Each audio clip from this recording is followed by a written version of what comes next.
Hello दोस्तों, स्वागत है आप सभी का। आज हम नेक्स्ट टॉपिक लेकर आए हैं रिप्रोडक्टिव हेल्थ। ये नया चैप्टर भी है दोस्तों, अपने एनसीईआरटी में 12th क्लास में आप देखेंगे ये चैप्टर नंबर 4। यहाँ से हालांकि बहुत छोटे क्वेश्चंस आते हैं, तो ऑब्जेक्टिव क्वेश्चंस जो हैं वो यहाँ पर आपको जो मिल रहे हैं वो काफ़ी बेनिफिशियल होंगे, क्योंकि यहाँ से छोटे क्वेश्चन ही आने वाले हैं अपने एग्ज़ाम्स के अंदर। तो स्टार्ट करते हैं। सबसे पहला क्वेश्चन है, देखो, एमनियोसिंथेसिस एक विधि है। एमनियोसिंथेसिस इज ए टेक्निक टू, पहला ऑप्शन है बच्चों में आवश्यक एमिनो अम्ल ज्ञात करने के लिए estimate essential amino acids in the body। Next, भ्रूण में असामान्यताओं को देखने के लिए detect chromosomal abnormalities in the foetus. Next, भ्रूण का उत्क्रमणी लिंग reverse sex of the foetus, अर्थात भ्रूण के अंदर लिंग को जांचने के लिए। नेक्स्ट, भ्रूण को पोषण प्रदान करने के लिए correct genetic disorder of the foetus. तो यहाँ पर जो राइट आंसर होगा, एमनियोसिंथेसिस जो टेक्निक्स होती है दोस्तों, जिसको हम उल्ब भेदन तकनीक कहते हैं, इसमें एमनियोटिक फ्लूइड निकाल के और जो भ्रूण होता है दोस्तों, इधर यहाँ पर देखिए ये एमनियोटिक कैविटी है। ओके दोस्तों, यहाँ ये हमारा फीटस है दोस्तों, और ये जो एम्ब्यूलेकर कॉर्ड होती है, अर्थात प्लेसेंटा के द्वारा जो बनी होती है, उसके द्वारा जुड़ा हुआ है। और आप ये देख रहे हैं, तो ये एमनियोटिक कैविटी है दोस्तों। इसे कहते हैं हम उल्ब गुहा दोस्तों, इसी को एमनियोटिक कैविटी कहते हैं। और इसमें जो भरा हुआ है ये एमनियोटिक द्रव होता है। इस द्रव की जांच करते हैं, इसको अपन यहाँ से इंजेक्शन के द्वारा निकालते हैं, और इसकी जांच करने के बाद ये डायग्नोस होता है कि जो बेबी या जो एम्ब्रियो यहाँ पर है उसके अंदर कोई एबनॉर्मलिटी तो नहीं है, कोई जो है आनुवांशिक रोग तो नहीं है। अर्थात इसमें असामान्यताओं को जांचने के लिए हम जो है इस तकनीक का उपयोग करते हैं। तो दोस्तों राइट आंसर होगा भ्रूण में असामान्यताओं को देखने के लिए। ओके दोस्तों, तो बी आंसर यहाँ पर राइट हो जाएगा। नेक्स्ट, सेकंड क्वेश्चन है, परख नली शिशु के संबंध में सत्य है। What is correct about a test tube baby. तो टेस्ट ट्यूब बेबी के लिए कौन सा ऑप्शन करेक्ट होगा दोस्तों? मादा के जननांग में निषेचन तथा परख नली में वृद्धि, fertilisation in females genital track and growth in the test tube. Next, जन्म पूर्व शिशु को इंक्यूबेटर में रखना, rearing of premature born baby in an incubator. Next, जननांगों के बाहर निषेचन तथा गर्भाशय में परिवर्धन, fertilisation outside and gestation inside mother uterus. Next, निषेचन तथा परिवर्धन गर्भाशय के बाहर, ये तो होगा ही नहीं दोस्तों, गलत हो जाएगा, यानी परिवर्धन यूट्रस के बाहर नहीं होगा।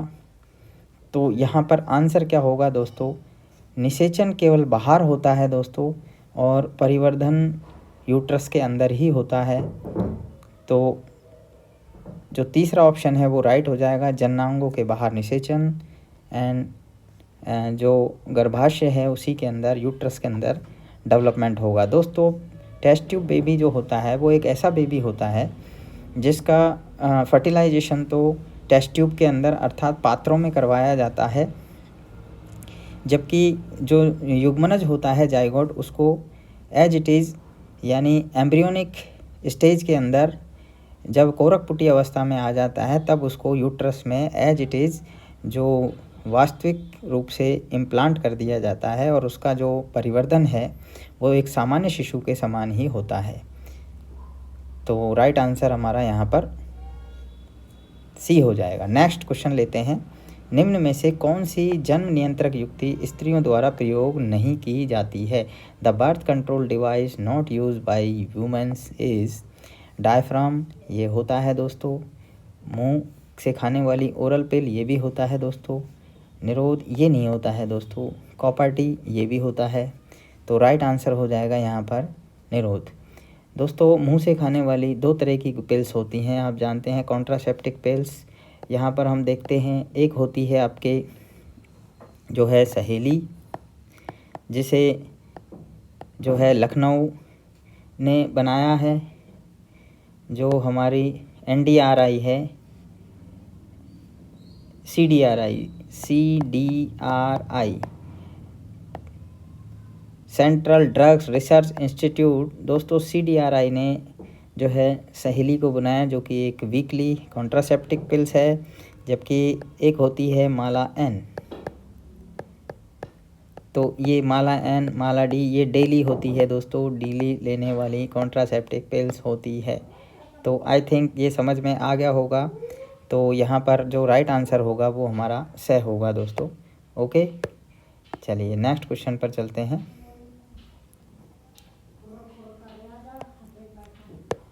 तो नेक्स्ट क्वेश्चन आते हैं अपन 4th नंबर। जन्म पूर्व भ्रूण को जांचने की विधि का नाम है। दोस्तों जन्म से पहले भ्रूण को जांचने की विधि का नाम क्या है?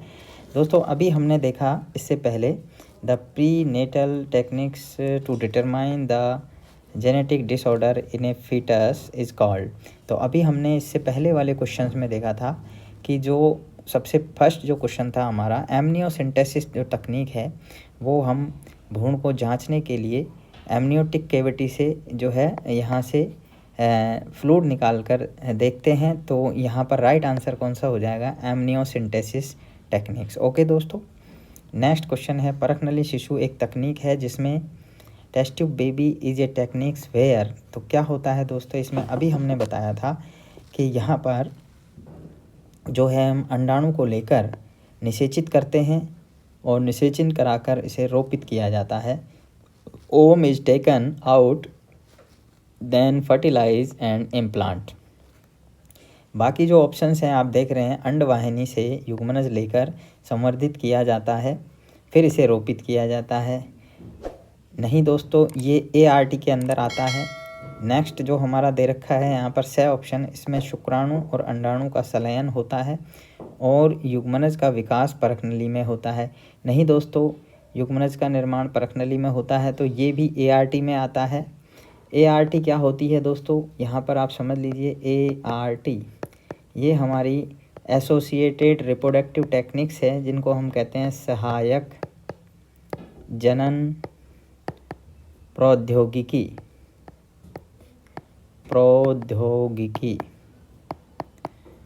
दोस्तों ये टेक्निक्स जो होती हैं ये हम प्रोवाइड करवाते हैं उन कपल्स के लिए जिनको कंसीव करने में प्रॉब्लम आती है।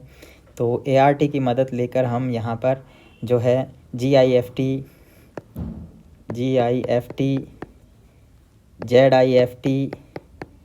अर्थात यहाँ पर गैमेट इंट्राफैलोपियन ट्रांसफ़र या जाइगोट इंट्राफैलोपियन ट्रांसफ़र करवाते हैं और जो है यानी कंसीव करने में जो है हेल्प होती है। तो ये हमारी सहायक जनन प्रौद्योगिकी होती है।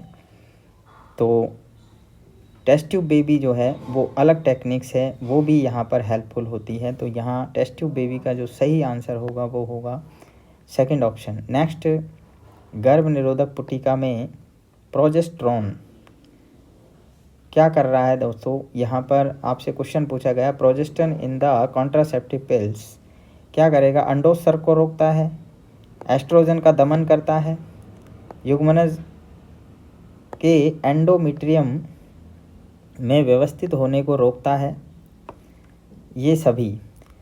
दोस्तों यहाँ पर जो अपन पिल्स काम में ले रहे हैं कॉन्ट्रासेप्टिव, उसमें प्रोजेस्टेरोन हार्मोन होता है, ये हम सभी जानते हैं। ये प्रोजेस्टेरोन और एस्ट्रोजन हार्मोन के मिक्सचर से बनती हैं। तो ये मुख्य रूप से क्या करेंगी, अंडोत्सर्ग को रोक देंगी दोस्तों। यहाँ पर ओव्यूलेशन को ये रोक देती है। तो ना तो ओव्यूलेशन होगा और ना ही जो है फर्टिलाइजेशन की संभावना जो है नगण्य हो जाती है दोस्तों। नेक्स्ट क्वेश्चन है, जन्म नियंत्रक की एक विधि है, a method of birth control is. तो यहाँ पर हमें बताना है कौन सी जन्म नियंत्रक एक विधि है। GIFT दोस्तों, नहीं दोस्तों, ये सहायक जनन प्रौद्योगिकी है, अभी आपको बताया था, जिसमें गैमेट इंट्राफेलोपियन ट्रांसफ़र कहते हैं। HJF नहीं दोस्तों। IVF ये भी नहीं दोस्तों। तो नेक्स्ट है हमारा IUDs दोस्तों, इंट्रा यूटेराइन डिवाइसेस।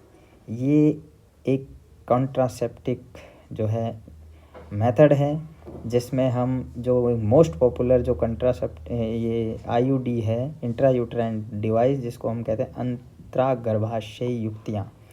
तो इसमें आपके कॉपर टी जो मोस्ट पॉपुलर जो अपन देखते हैं, कॉपर से बनी हुई कॉपर मोचिक, जिसको हम कहते हैं तांबा मोचक IUDs, ये जो है बर्थ कंट्रोल को रोकती है।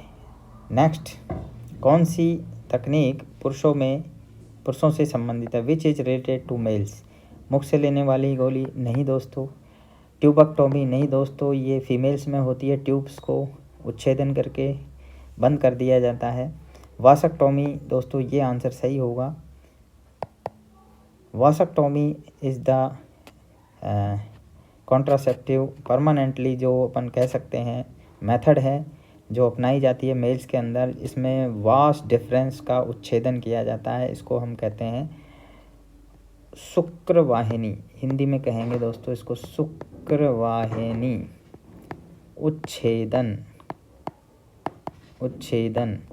इंग्लिश में कहेंगे इसको हम वासक्टोमी। ओके दोस्तों, तो वासक्टोमी के द्वारा जो है इसको काट के दोनों तरफ की वो बंद कर दी जाती है, इसी को हम कहते हैं वासक्टोमी। नेक्स्ट क्वेश्चन है, कॉपर टी रोकता है। कॉपर टी क्या करेगा दोस्तों, कॉपर टी प्रिवेंट निषेचन को प्रिवेंट करेगा, अंड जनन को प्रिवेंट करेगा, जिसको हम कहते हैं oogenesis, यूटेरस की दीवारों पर एम्ब्रियो के बनने को रोकेगा दोस्तों, formation of embryo on the wall of uterus.